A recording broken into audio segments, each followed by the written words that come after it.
Should you go on vocal rest? Most of the time, no. But in some cases, yes. So who decides? Let's get vocal.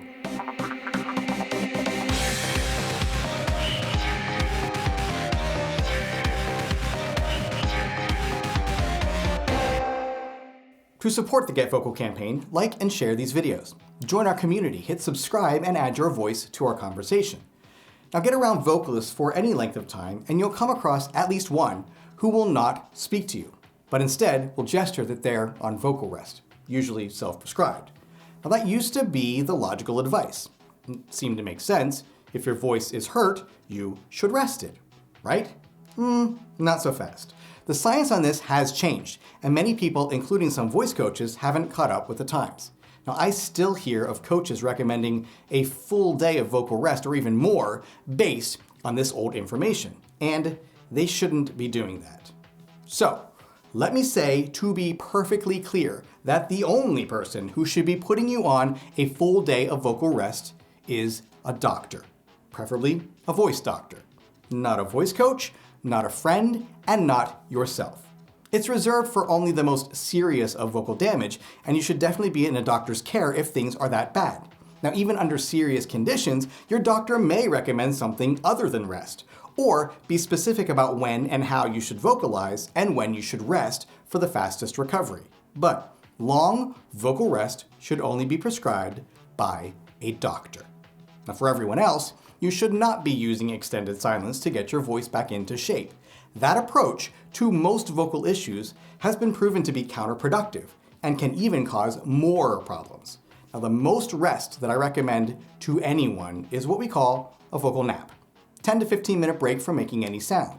So for example, if you're on a long gig, or you're in the studio and singing a bunch, or if you're a voiceover artist working on a video game and you're screaming and grunting and getting choked, you're gonna need some naps.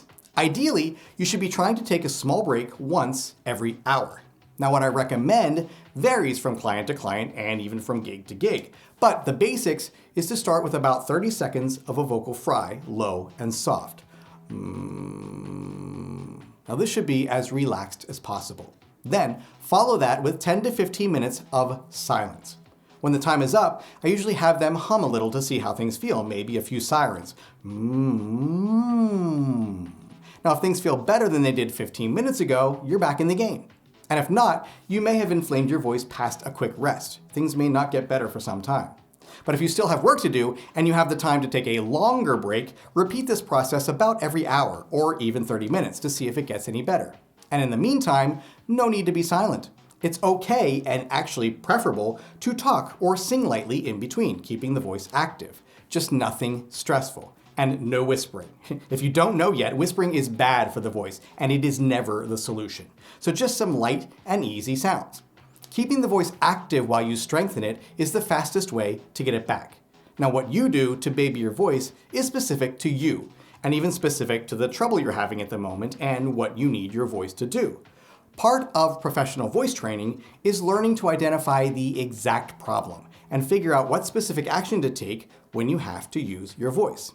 Now, while there are some basic concepts to rehabbing a voice, there aren't any standardized exercises that work in every case. There are also no magic products like sprays or lozenges that will miraculously improve your voice. Using these standard exercises or these magic voice products most often hurt more than they help.